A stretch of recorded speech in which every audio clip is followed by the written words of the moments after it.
You're listening to the Bust-Proof Business Podcast, taking your business to the next level by taking you out of it.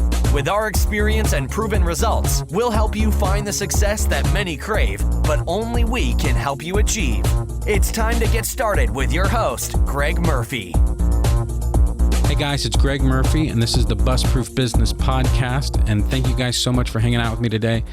Today, there's not going to be an interview. It's just going to be me and you. There's some stuff I wanted to cover. I've been writing some blog posts lately, and the way I do that, I have a weird way that I do that. I do a Facebook Live and just kind of talk from the hip a little bit and organize my thoughts, and then I start to write. Now I'm going to do that with you guys on the podcast. Really, I wanted to talk about how Amazon atrophies our entrepreneurial skill set.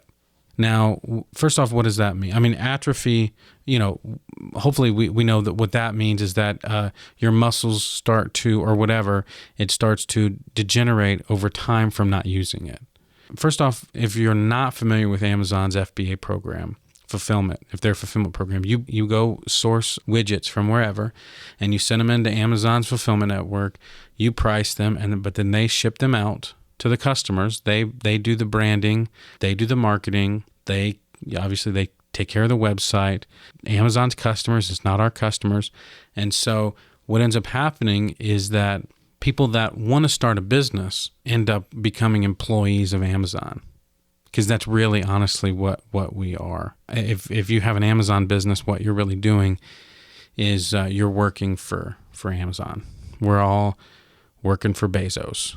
If that's what your business is just selling stuff on Amazon, that's what we're doing, because they're not our customers. It's Amazon's platform. It's how that goes. And I don't mean to say that to be offensive, but just to sort of understand the way the whole thing works. And some people are upset by that sometimes, but it really is what I believe, because you never really have to grow and build a real business if you're all you're doing is selling products third party on Amazon, because they control the entire experience. They're the ones that do the branding. And so what happens is that these muscles, all these parts of the business that should be growing together, it doesn't work that way. It's like a guy that goes to the gym and he only works those mirror muscles, right? The stuff that you can see in the mirror. He stands up, he works out 6 hours a day, just working on his biceps and his back and his chest. He's just doing all these presses and everything. And he does that every day, all day. And he's one of those guys that look like they have those little chicken legs when they walk around, because his legs have atrophied. They didn't do anything while he's building all these muscles you can see in the mirror. And so what happens when you do that, eventually you're going to grow to the point where you want to look at other distribution channels, or you want to try to work to get more meat off the bone, and you don't have any skills at all to do anything anymore, or really ever, except for to send your product into Amazon's fulfillment center, and then, hope that you get a sale. What we call that, when I used to play poker, is basically you just push and pray. You put all your chips in the middle and just hope you win. That, to me, isn't a strategy for long-term success. One of the things we're seeing right now is the death of retail, is what we're hearing about all over, about how, retail is dead, and you have H.H. Gregg is going out of business. I don't know if you guys have family Christian bookstores around. They all went out of business. Kmart shutting everything down, Sears, all that stuff. And, the retail is no one can make money in retail anymore. Everything is on Amazon. But I have some friends that are doing, they're buying these liquidation lots and they're selling what they can sell online, and then they're opening retail stores. They're starting these private label brands and they're getting them into brick and mortar retail stores as well as just Amazon. And so what's happening is that that's a whole new set of muscles that folks have never ever used before. And so it creates a whole other set of challenges for people. And what I want to do is for us to recognize that when we focus all of our efforts on Amazon, as great as Amazon is, right? And there's nothing wrong ever if that's what you want to do. You want to sell on Amazon. I think it's going to be an opportunity for a long time, probably for the rest, for the rest of our working life. It'll be Amazon or another e-commerce site like that there'll be a place for e-commerce sellers like us. But if that's all you're going to do, you're always going to be working for someone else. It's not going to be your platform. So that's an issue. That's something that we need to understand.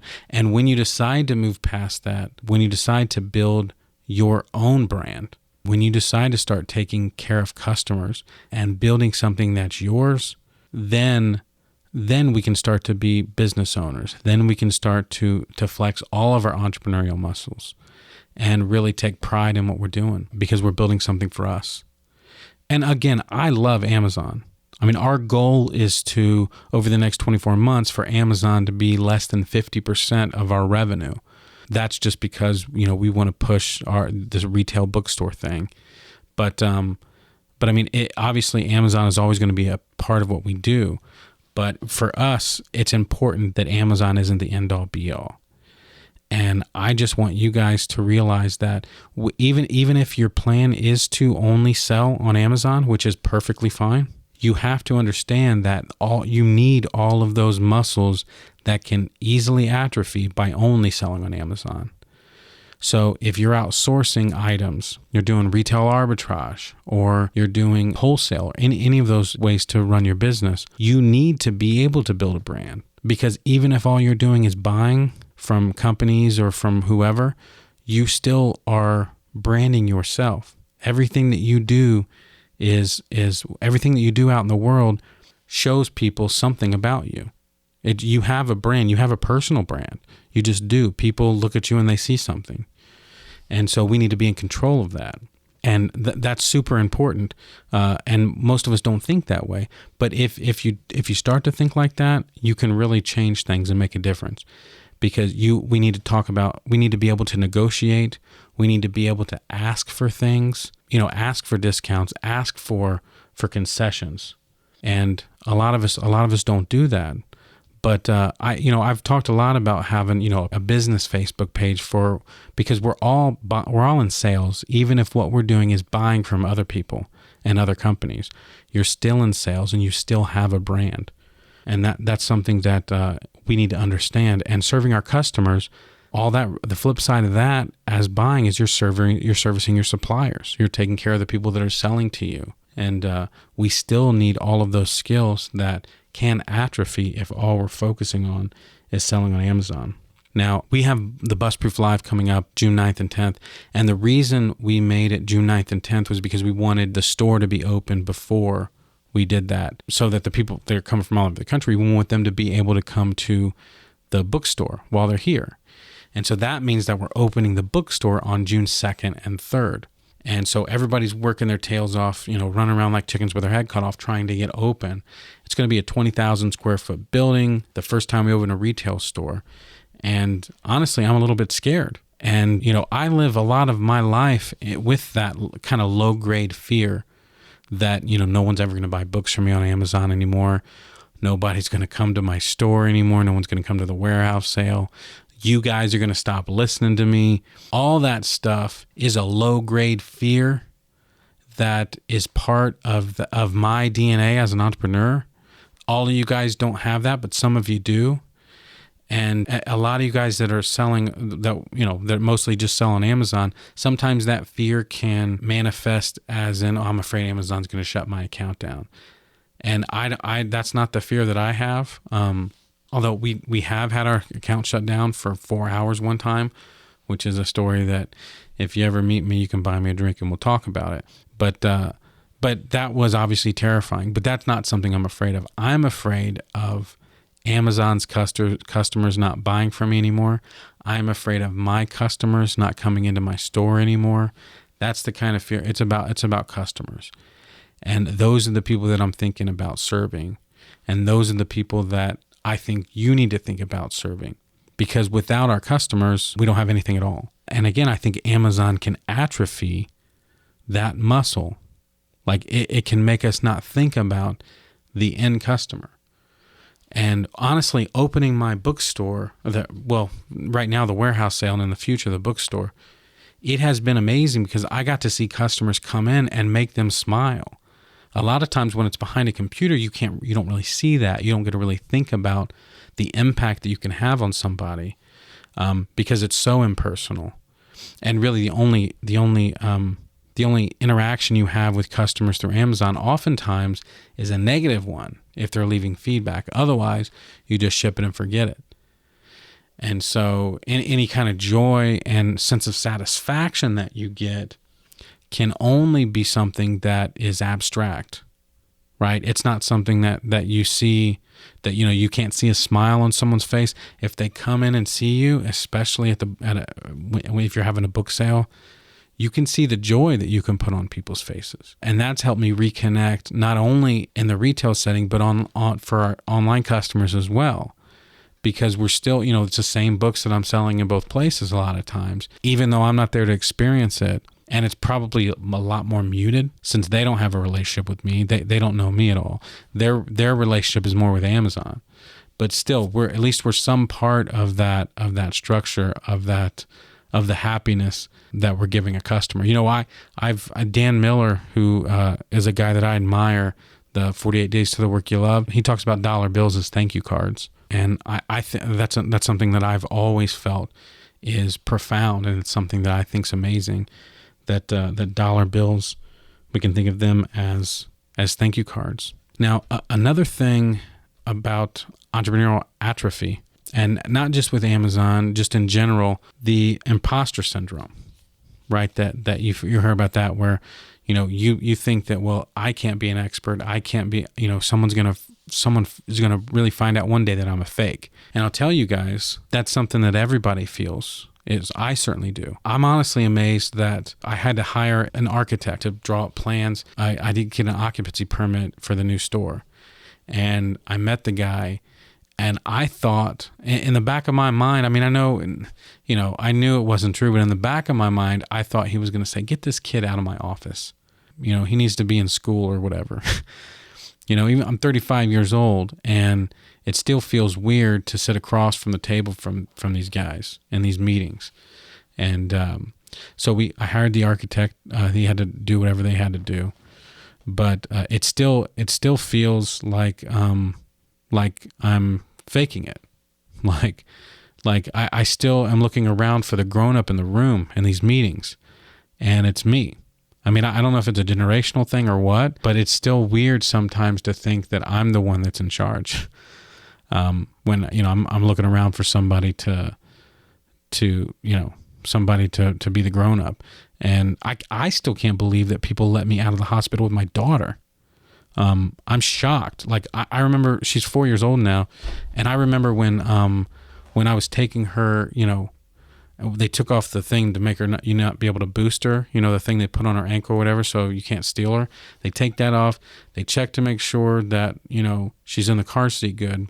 I'm taking her down the stairs, and I'm looking around for security to stop me, or someone's going to tackle me or something, so that it's just weird that people let me have a kid, and people let me have employees, and people let me open stores. And that I'm sitting here talking to you. It's 10 o'clock at night on a Tuesday, and I'm here in my studio talking to you guys. I mean, it's me. There's no one else in this huge building except for me, and I feel like an idiot. Even for just right now, sometimes even just share this stuff with you. That kind of fear that we have, I kind of think it's healthy, and maybe not, but it does center me a little bit, and it's something that I'm used to. People can get used to anything. I don't know if you guys have seen, those war movies where, the guys are in the firefight, and then 10 minutes later, they're sleeping in a foxhole while, the mortars are going everywhere. Because they're used to these things. You can get used to anything. Just happened that me as an entrepreneur, I'm used to having that low level of fear most of the time. And I kind of think that it's a good thing that I have that fear, because it's something that keeps me from going all in all the time. It's what keeps me a little bit centered. I don't know if many of you guys pay attention to Gary Vaynerchuk at all. I like him some. I think that for me at least, I can only have so much of Gary V.